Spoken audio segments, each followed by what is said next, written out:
Welcome everyone. Today we have a very special dweller interview with a client that we built for in 2022. Laura, thank you so much for letting us inside of your beautiful tiny home. It's so cool to see it in person now that you're settled and it's your own, and it really just it's a reflection of who you are. Oh yeah. And it makes me so happy to be here. So thank you so much. Of course. I'm glad you're in Lexington. Yeah. Yes.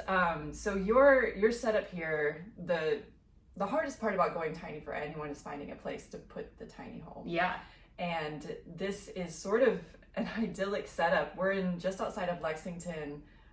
There's a lot of agricultural land out here, and you work with horses. Yes. So we're on a sprawling horse farm here. Yeah. So looking out the windows, we have barns and horses and dogs running around, and it's so idyllic. So can you tell us how you came about this arrangement? Yeah, for sure. So the arrangement was kind of in place before the tiny house even became a thought, honestly. I had always wanted to really live on a farm, and not just for me, but actually for my dogs. And one of my dogs, I just thought he was meant to be a farm dog all his life, and I just really wanted to make that happen, before he got too old and couldn't enjoy it. And I always wanted my own place. Homes are so expensive nowadays, and it's just like, you go farther and farther outside of the city to find one in your price range and all of that. So it was kind of already something in my mind that I was looking for an alternative option, right? Yeah. Something that's my own, but still affordable and still manageable and still gives me what I want, which is having a little bit of space and room for my dogs and all of that. And so, I looked into Airstreams first and like RVs, yeah. And I did some research on that, and obviously they're not really meant for full-time living. There's a lot of challenges with that, like winterizing it is difficult and all of that sort of stuff. And so I just thought it wouldn't be what I wanted. It would be a little too much work for what I was looking for. And so then obviously I stumbled upon tiny houses, and obviously they're getting more and more popular and everything, but I thought that would be perfect, and with my job, I work for an equine vet clinic, so I'm in contact with a lot of veterinarians. They're all equine vets, so some of them have property, some of them have farms and horses and everything. And I became closer with Dr. Monahan, his wife, and just through working with them. And so that was kind of, it was like just a thought I had thrown out. I was like, well, if I get an RV, like, could I park it on your land until I get my own land kind of thing? And they were like, of course, and it kind of became a win-win situation for everyone, because they were looking for a farm sitter as well for when they go out of town. Yeah. And so, the more we got to know each other, the more they came to trust me with their horses and everything as well.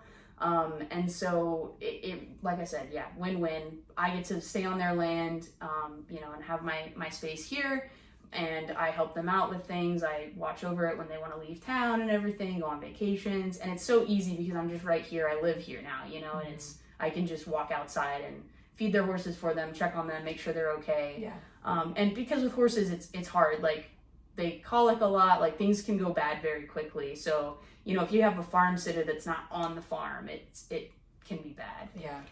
And so, so that's kind of how that came to be. And I started doing some research, found you guys, and was like, well, it's great. They're really close to me, but also I really like, what they've done. I like their models and all of that. And honestly, I called you, Amelia. Yeah. I called you, and we chatted for a long time, I remember. And I was just like, well, this is it. Like, I love these guys already. Like, they seem like they do quality work, and I wanted to make it happen. Yeah, that's awesome. And Charlie benefits from this situation too, yes, because now for he's sure. a farm dog and he gets to run around. Yes, he absolutely loves it. Like, he is sad. Like, when I'm farm sitting, he comes with me to feed and everything, and he loves like working and doing all that. And I think when I'm not farm sitting and he sees Thina outside doing all the chores, he's like, well, can I go do that? He's like, I gotta go to work, Yeah. But yeah. So this comes up a lot. There's a lot of people that want to live with pets in a tiny home. Yeah. And you've got 300 square feet here plus a loft. And it's you and 2 dogs. Yes. So what have you learned? What was the transition like bringing them into the house? What kind of tips do you have for people that are considering bringing a pet into a tiny home? Yeah. I think, so from the beginning, we kind of made some customizations, right, that was going to be good for them. with the house. Like my younger dog Addie, she really loves her crate, and so we kind of made a special spot for her crate under the stairs there. And just, I made sure I didn't want to do like a ladder to the loft because I wanted to make sure they could get up there, so we did, the storage stairs and everything.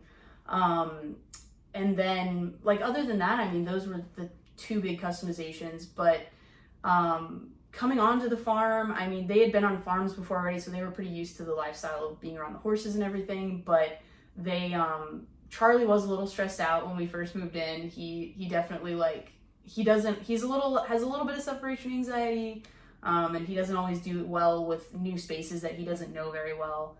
So he was a little nervous. He took a bite on a couple things in the house before we figured that out, and it was a really good idea. Like, I had a muzzle, and so I muzzled him for a little while he got adjusted, and then he was fine. And he was, honestly, every other place we've ever lived in, he just stays out and just chills in the house. He doesn't really do anything.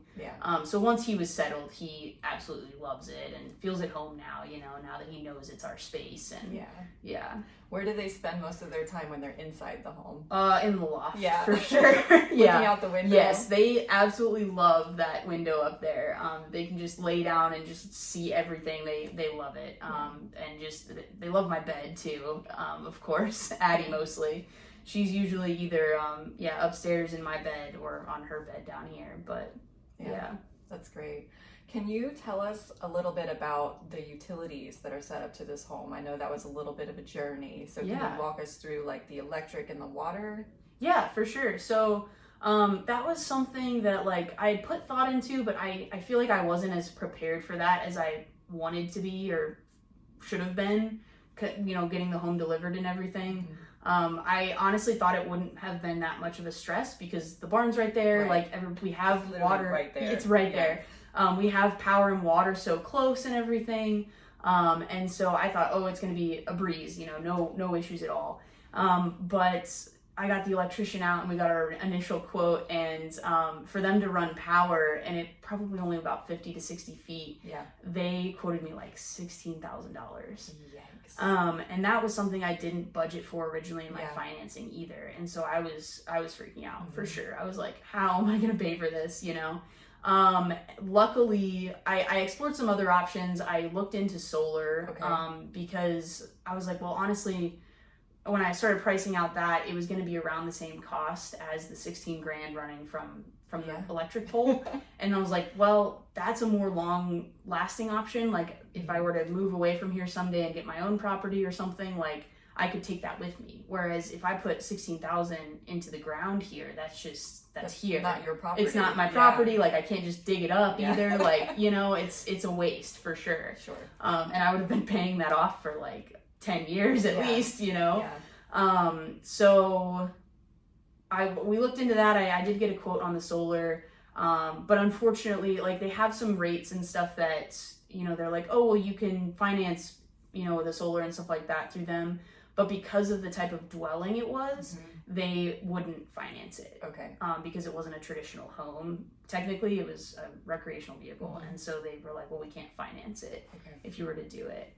And so then it became less of an option. I explored personal loans, but I didn't really get approved for that amount. And so I was like, well, we're just going to have to figure something else out. And that was all the electric. I had a plan for the water already. Dr. Monaghay had a friend that he knew really well that he actually does agricultural properties and sets up water lines and stuff for like paddock waterers and stuff like that on farms. And so they are already going to come do the water and everything. And so he reached out to him and said, hey, well, would you be able to run the power as well? And we ended up just running the power from their barn because their barn had the amps and everything on the breaker that it would have been fine for it to power the tiny home as well. And so, even without upgrading it or anything or making any changes. So they came out, they did the electric, the water, and they ended up patching my gray water into leach lines that are on the property already. Cool. And they did all that for like $6,500. Yeah. And I don't know, like maybe they did give me a little bit of a discount because it's a family friend. I don't know, but it was pretty beneficial for sure to have that option instead. Yeah. So I'm still paying that off a little bit because once again, I didn't plan for all that, but it's a whole lot better than $16,000 for sure. That's really great information for people because it's not uncommon to hear stories like this where you get a quote and it's just insane and it's way more than you really thought it was going to be. Go get another quote. Like, keep looking, and then you can save maybe $10,000. You know, for sure. It's really just, it's crazy how those things can fluctuate and how you can get different quotes for electric and all sorts of things. Really glad that you got your home powered. Yes, it was just in the nick of time. It was probably like a week before I moved in. But luckily that's why, I mean, so it got delivered about a month before my lease was up on my townhouse that I rented, and so it worked out. Yeah, it worked out. Timing, really. Yeah. So we talked about gray water. You don't have a black water exit because you have a composting toilet. Right. And people ask about that a lot too. Off-grid options, everyone just wants to know how that works. So can you tell us how often are you emptying the composting toilet? Where does it go? Those types of things. Yeah, for sure. It was definitely a learning curve, something I didn't really have a lot of experience in.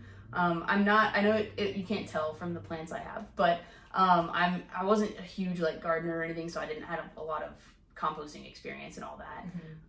But getting the toilet, did the research online and everything, and I ended up actually getting just a large composting bin for outside. Yeah. And I have it right out there. Yeah. Just a pretty large one. I mean, it's probably not even a fourth of the way full right now. Sure. So honestly, I probably empty it about every month and a half or 2 months, I'd say. Online they kind of recommend every 75 to 90 uses for the solids bin, I believe. The liquids I empty a lot more often, probably once a week. But that is a little easier. I just I kind of let it get about half full, and then I can do a 1-1 combination with water, and it's actually really good for trees and stuff like that. So I just water the trees. Yeah, that's great. Just like the dogs and everybody else do, but exactly. And the horses and everything. Yeah, so it's been great. It's not that bad.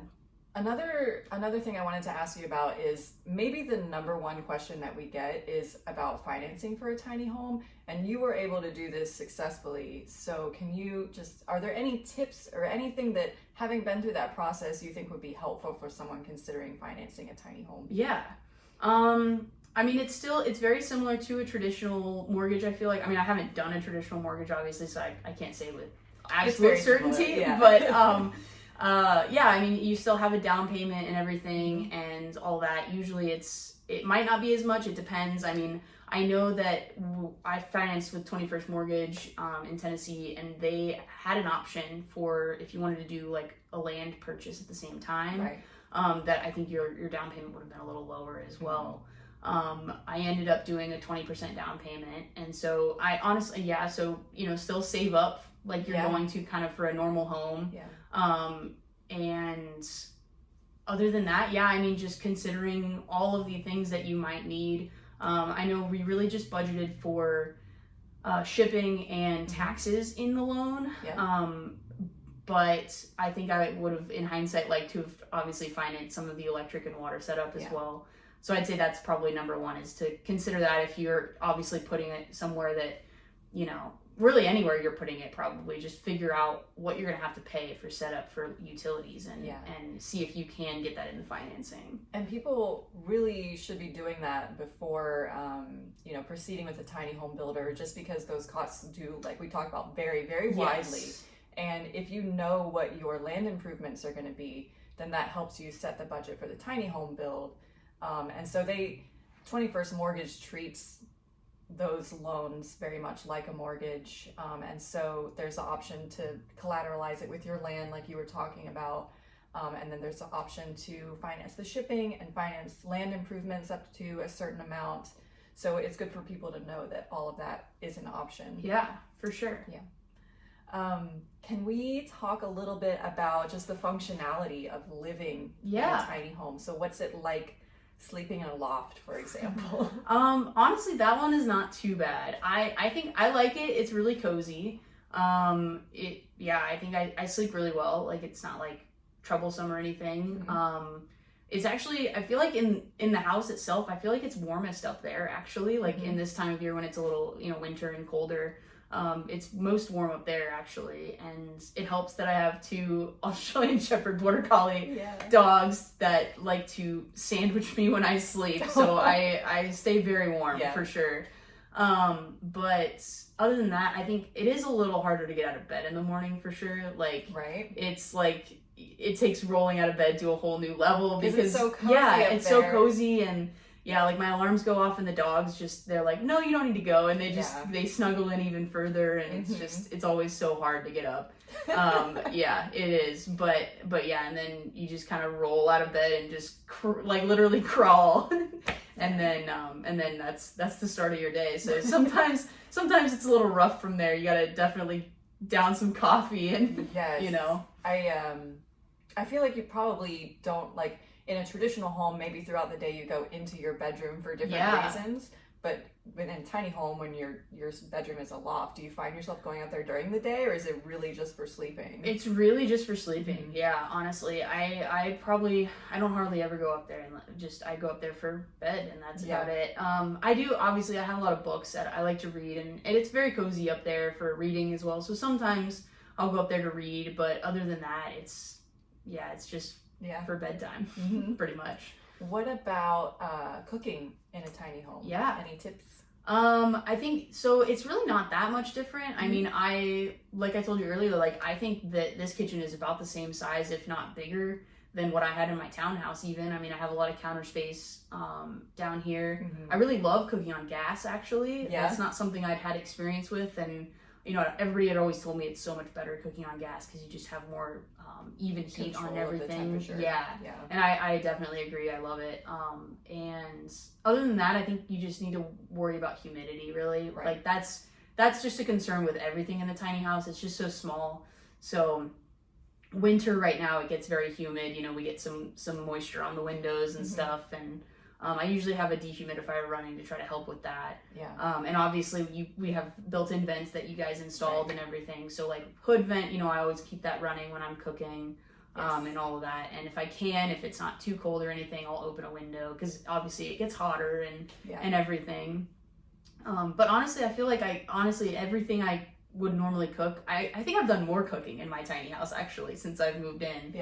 Well, it's just right there. It's just right there. So exactly. Yeah. Well, and it's something that, like, I used to live in a townhouse closer to town and everything, and you can do things like DoorDash and everything, and obviously that's not an option out here, which is great because I would spend way too much money on DoorDash, and that's an interesting point. Now I can just cook meals, and do all that, and I've gotten into pasta making this year. So that's been an adventure. So we've been doing that. I do have some appliances and stuff still, even in the tiny house, like a KitchenAid and stuff like that I use to, like, make dough or make, like, pasta and everything. And that's beyond my skill set. But that's awesome. New hobbies in your that's your right home. Exactly. What about storage space? This is a really common question too. People always worry that they're not going to have enough storage. So how do you feel about the storage you have in your home? Honestly, when I first moved everything in, I did obviously a lot of downsizing from my townhouse, and I was starting to, I kind of downsized a lot before even bringing it over here. And I started bringing my stuff over, and I was like, I don't even know if I'm going to have enough stuff to fill this storage now because of how much I downsized. Okay. Yeah, don't worry. It's all full now. But when I first moved in, I was like, these are all my dishes. These are all this. And then I still had so much more space, And a space designated just for your dog crate. Yes. Yeah. Even with that space gone, I still had so much. That's good. Yeah. And so I'm really happy with it. I have all my clothes are down here, so it kind of have like a little wardrobe in my double cabinet over there. I think the only thing I didn't do a lot of thought on maybe during the build process. This is something people could consider, is just like if it's essential for you to have like hanging clothes space. Yes. That's something I still haven't quite figured out yet. I've had a couple of options like knocking around in my brain, but honestly, I'm not like, I mean, I work with horses and I don't dress up that often. So like I don't have a whole lot of dressy clothes, but I do have some, you know, and so for me, it wasn't like a huge priority. Like I can just have some kind of folded space for all that. But if anybody, you know, needs that space, that's something to consider for sure, is trying to figure out where you could have all that. Sure. And because, you know, like I think, you know, I planned for a stackable washer dryer, which I don't have yet. Okay. But so, you know, if somebody was doing like a combo or something, maybe they could make above that space, you know, hanging space or something. Yeah, that's a great idea. But for me, eventually having a stackable, that doesn't really leave anywhere to have hanging space. Yeah. So. Cool.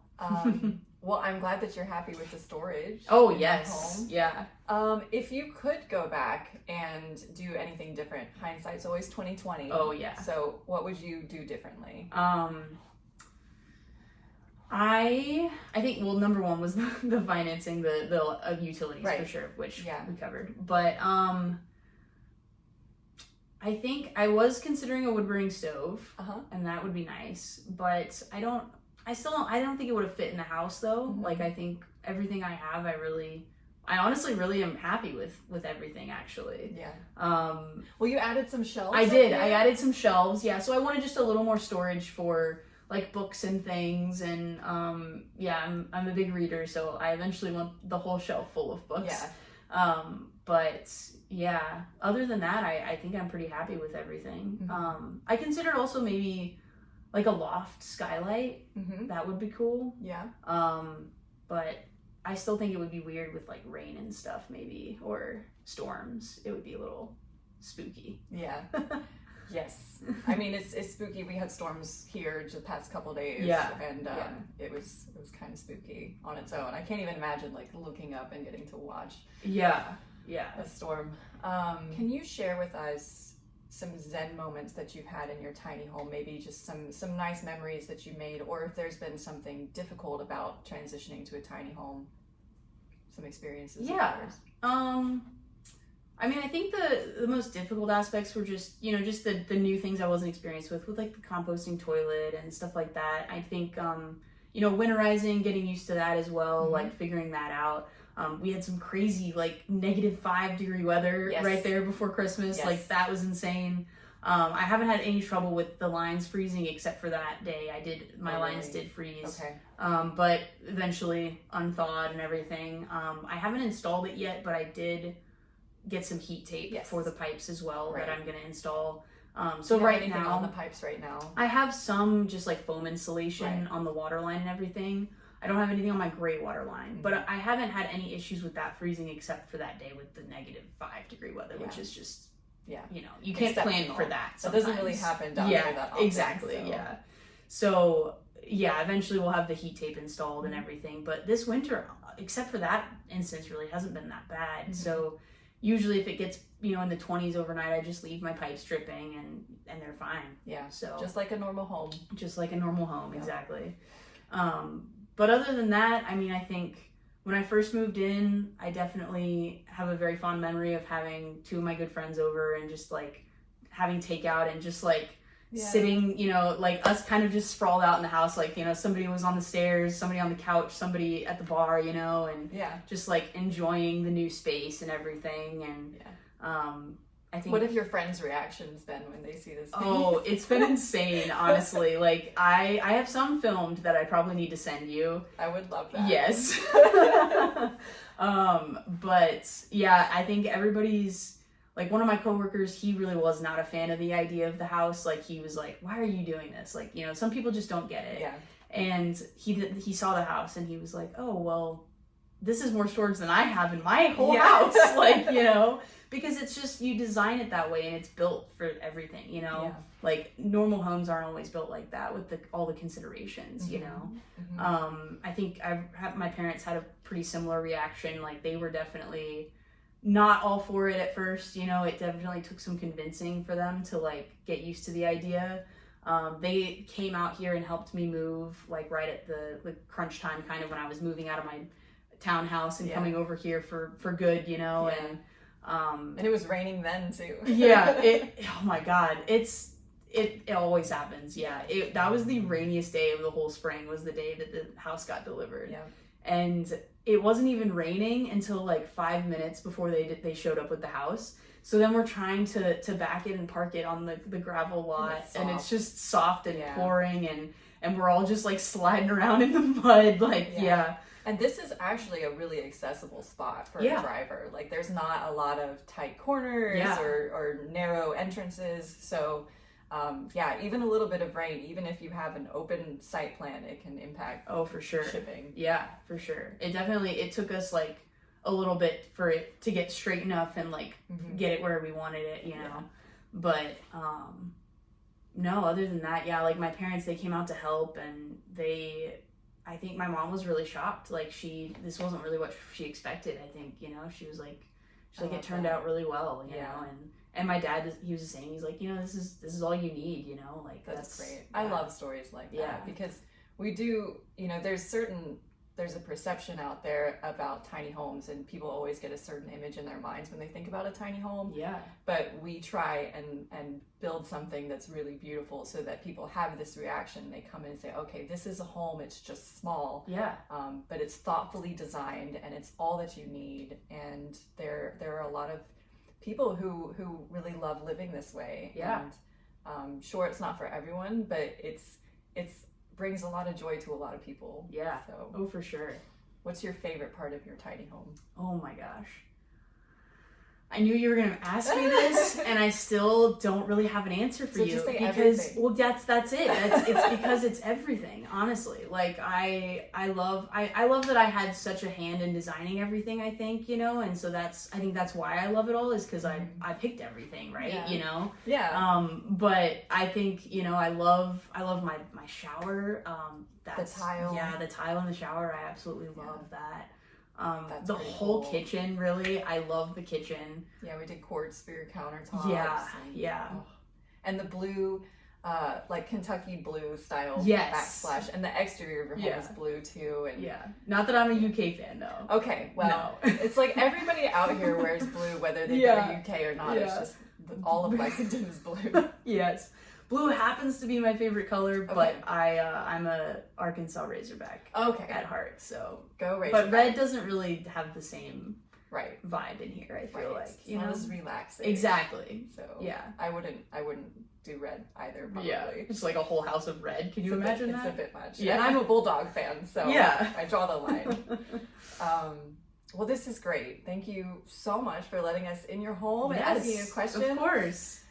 Is there anything else you can think of? Any general tips or any advice, blanket things you'd like people to know about what it's been like for you living in a tiny home? I mean, other than that, no. I mean, not a whole lot. I think, you know, lifestyle-wise, I feel like I hosted a lot of, you know, events and stuff at my townhouse. Like, I feel like I definitely don't host as much now, but it's kind of like become a inner circle type of place, you know. So just the not saying everybody's not essential. I love all my friends dearly, please, but it's different. It's like it's very intimate for sure, you know. And so like I think somebody should definitely feel honored if they've gotten an invite to my tiny house. I do feel very honored. That's great. Thank you again so much. I really appreciate your time. Thanks for coming out all this way.